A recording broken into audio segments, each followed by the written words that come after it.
अस्सलाम वालेकुम, मेरा नाम है जहांसेब हाशमी और ये है land cruiser LC 200 series 2018 model और LC 300 सीरीज़ 2022 मॉडल। ये 200 सीरीज़ है और इसको लोग V8 कहते थे। ये 300 सीरीज़ है और इसको LC 300 कहते हैं लोग, या V6 इंजन के साथ आती है ये गाड़ी, तो इसको 300 सीरीज़ ही कहते हैं। और इसके अलावा ये टोटली नई जनरेशन है। ये जनरेशन वर्ल्ड वाइड 2021 तक आई है और 2021 के बाद अब ये जनरेशन कंटिन्यू कर ली गई है। ये ऑल टुगेदर एक नई चीज़ है और इस वीडियो में मैं इन गाड़ियों को कंपेयर करने वाला हूँ और इनके डिफरेंसेस आपको बताऊँगा। सो ये रहा कंपैरिजन, लेट्स गेट स्टार्टेड। इस गाड़ी की डिमांड 5 करोड़ 35 लाख रुपए है और इस गाड़ी की डिमांड 9.5 करोड़ रुपए है। ये दोनों गाड़ियाँ साइकिल मोटरस्पोर्ट के पास अवेलेबल हैं और अगर आपको इनके बारे में कोई इन्फॉर्मेशन लेनी है तो आप इस दिए गए नंबर पर कॉल कर सकते हैं। साइकिल मोटरस्पोर्ट पर सिर्फ गाड़ियों की बाइंग एंड सेलिंग ही नहीं बल्कि गाड़ियों में काम भी किए जाते हैं, जैसा कि tints, wrap, ceramic coating, PPF, और फिर गाड़ियाँ यहाँ पे फेसलिफ्ट भी की जाती हैं। प्लस यहाँ पे गाड़ियों का पेट बूथ भी अवेलेबल है। सो गाड़ियों के किसी भी तरह के काम के लिए cycle motors and cycle motorsports is the place. Overall these are great cars and today I am going to review them.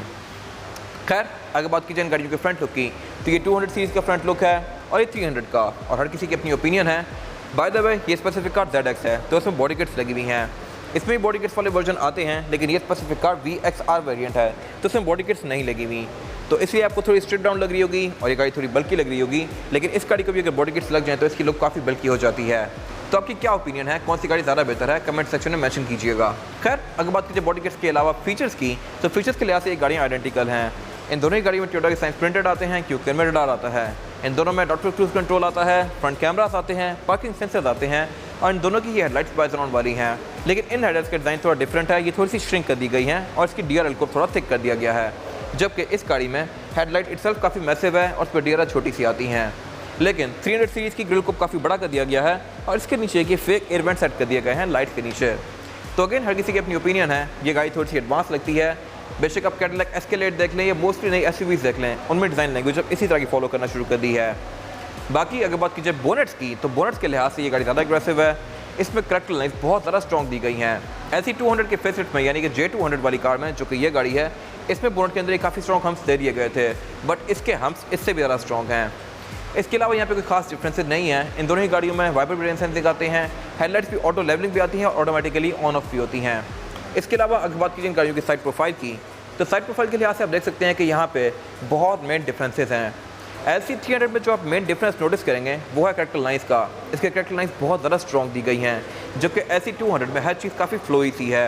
इस पर करेक्टर लाइन्स बड़ी सिंपल सी दी गई हैं। और अगर बात की जाए मेन डिफरेंस की, तो वो है इनके साइड मिरर्स का। LC 200 सीरीज़ में साइड मिरर थोड़ा ऊपर माउंटेड आते हैं, जबकि LC 300 में साइड मिरर डोर के अंदर माउंटेड आते हैं। ये एक ऐसी चीज़ है जिससे आप एक फेसलिफ्ट हुई कार को फ़ौरन से पकड़ सकते हैं, क्योंकि उनके साइड मिरर डोर्स के अंदर माउंटेड नहीं होते। बाकी ये साइड मिरर सेल्फ पूरा ही रीडिज़ाइंड है। LC 300 में साइड मिरर का इंडिकेटर छोटा सा आता है और इसका शेल भी डिफरेंट है, प्लस पे क्रोम काफ़ी सारा दिया गया है, जबकि LC 200 में ये बड़ा बेसिक सा है। लेकिन अगेन यहाँ भी फीचर्स आइडेंटिकल आते हैं। इन दोनों ही गाड़ी में 360 डिग्री कैमरा सेटअप आता है। इन दोनों के साइड में रिडक्टेबल हैं, एडजस्टेबल हैं, हीटेड हैं और इनमें ब्लाइंड स्पॉट पॉइंटर्स भी आते हैं।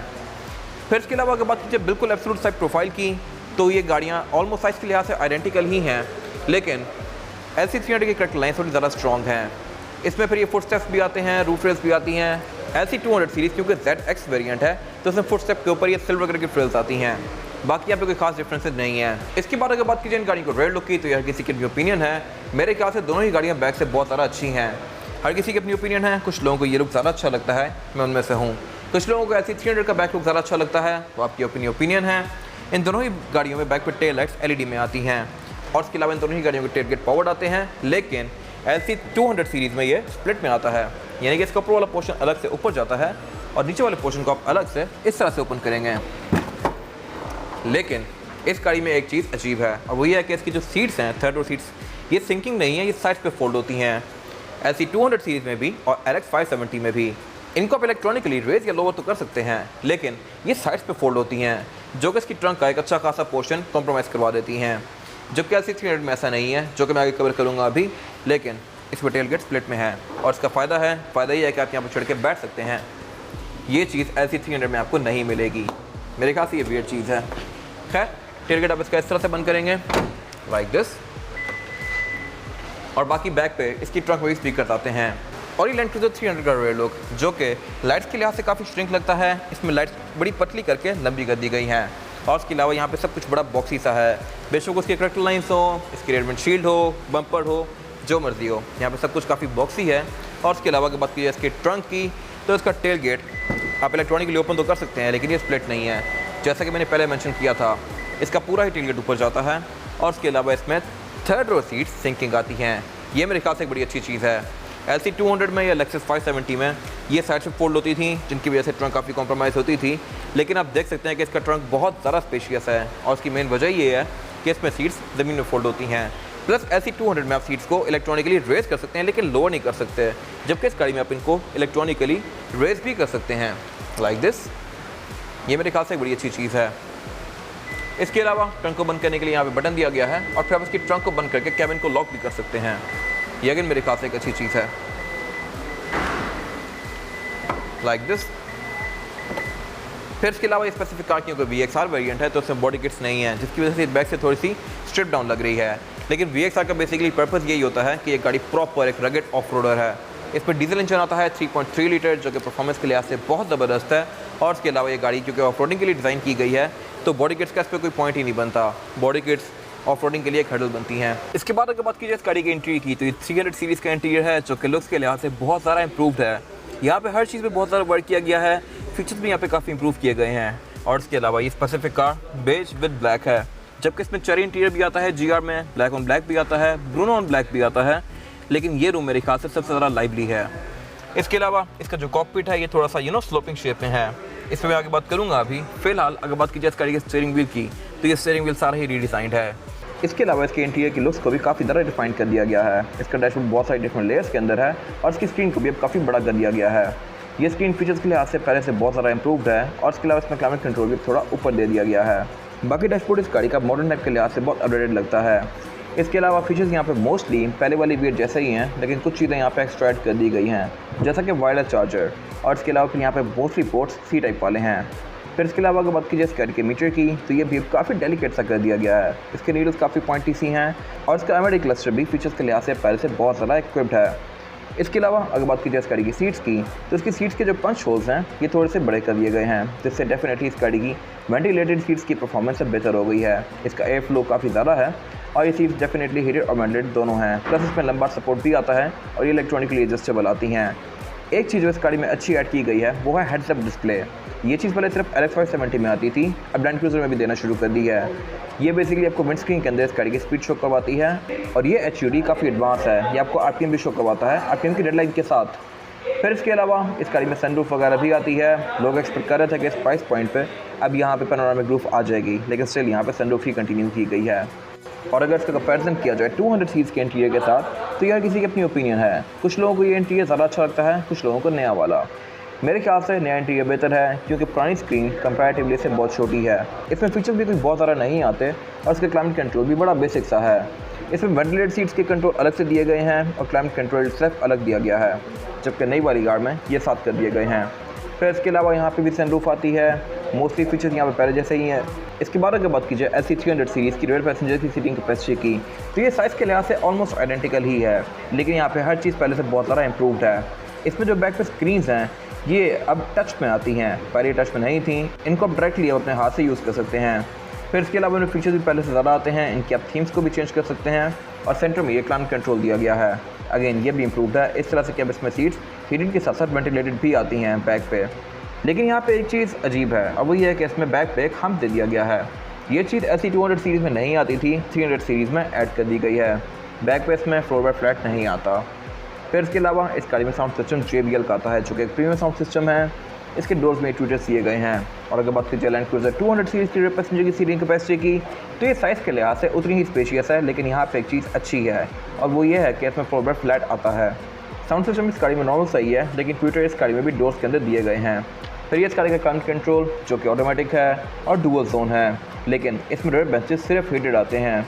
यहाँ पर कोई वेंटिलेटर वाला ऑप्शन नहीं है। ये चीज़ इस एरा में सिर्फ LX 570 ऑफर करती थी, बट 2021 के बाद से LC300 में बैक पे सीट्स वेंटिलेटेड भी आती हैं। फिर इसके अलावा नीचे यहाँ पे अगेन वॉल्यूम का, ऑक्स का, USB का पोर्ट दिया गया है, जहाँ आप अपना फ़ोन या लैपटॉप कनेक्ट करके इन स्क्रीन्स को इंडिविजुअली यूज़ कर सकते हैं अपनी मर्ज़ी के लिहाज से।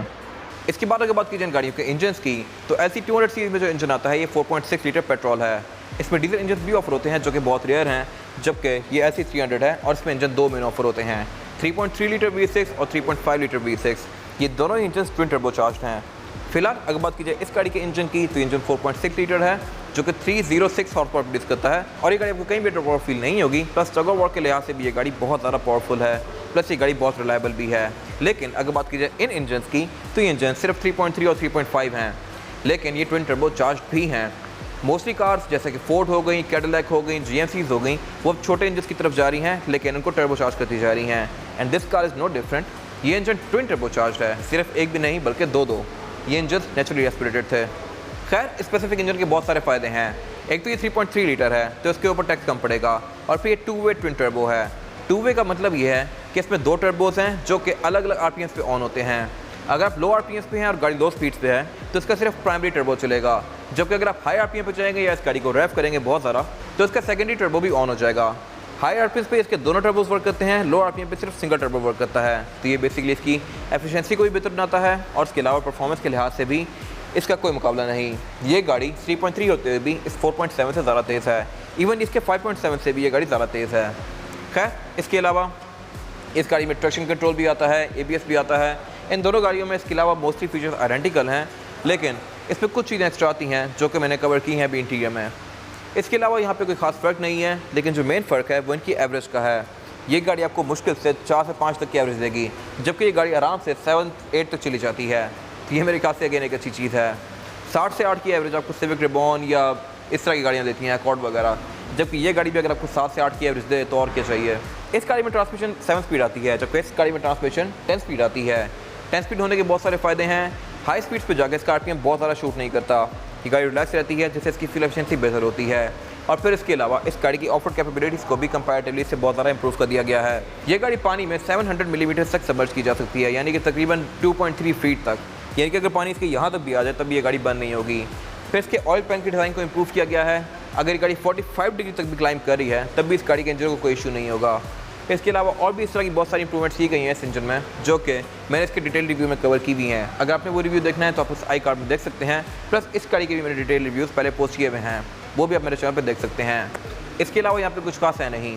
इसके बाद अगर बात कीजिए इन गाड़ियों के टायर साइज़ की, तो टायर साइज़ जो होता है इन दोनों ही गाड़ियों में वो है 285, 50 और 20। इन दोनों में 20 इंचेस के रिम दिए गए हैं, और डिज़ाइन के लिहाज से हर किसी के अपने ओपिनियन है। कुछ लोगों को ये रिम अच्छे लगते हैं, कुछ लोगों को ये अच्छे लगते हैं। मेरी ओपिनियन में ये रिम ज़्यादा अच्छा है, लेकिन फिर इसकी भी काफ़ी फैन बेस है। बाकी टायर इन दोनों ही गाड़ियों में डनलॉप ग्रैंड ट्रैक आते हैं, बट स्पेसिफिक कार में टायर चेंज किए हुए हैं। ये ऑल टेरेन टायर हैं जो कि इसकी ऑफ-रोड कैपेबिलिटीज़ को बहुत बेहतर बनाते हैं, लेकिन इस गाड़ी में सेफ्टी फीचर ज़्यादा अच्छे दिए गए हैं। बाकी इन दोनों ही गाड़ी में ऑल डिस्क ब्रेक आती है, एयरमैटिक सस्पेंशन आता है, और इसके अलावा फिर इन दोनों ही गाड़ियों में व्हीकल स्टेबिलिटी से ट्रैक्शन कंट्रोल इस तरह की सारी चीज़ें आती हैं जो कि इन गाड़ी को काफ़ी अच्छा बनाती हैं। लुक्स के लिहाज से मेंशन कीजिएगा आपको किसके रिम ज़्यादा बेहतर लगते हैं। ये इन गाड़ियों की फिजिकल कीज़ हैं और ये मोर लेस आइडेंटिकल ही हैं। जैसे इनके बैक के ग्राफिक्स चेंज किए गए हैं, इस पर टाइगर फ्रंट बना हुआ है और इसके ऊपर ये डायमंड टाइप का पैटर्न दिया गया है। इन दोनों के बैक पर लैंड क्रूज़र लिखा हुआ है और फ्रंट पे इन दोनों में ही लॉक अनलॉक ट्रंक लीज आता है, लेकिन जस्ट LC300 के अंदर ही पैनिक बटन आता है। बाकी कीज़ का डिज़ाइन मेरे ख्याल से चेंज किया जा सकता था। इसमें की वैसी दी गई है जैसे कि रीवो में भी आती है 2017 के, या फॉर्च्यूनर में भी आती है। तो मेरे ख्याल से इतनी महंगी कार के लिए की नहीं बनानी चाहिए थी। ये था आज का कंपैरिजन। अगर आपको ये कंपैरिजन पसंद आया है तो इसको लाइक कीजिए, मेरे चैनल को सब्सक्राइब कीजिए, और अगर आपके पास गाड़ी से रिलेटेड कोई राय है तो उसको कमेंट सेक्शन में शेयर ज़रूर कीजिएगा, ताकि वो लोग जो ये गाड़ियाँ लेने वाले हैं वो आपकी राय से फ़ायदा उठा सकें। अपना ख्याल रखिएगा। Thank you.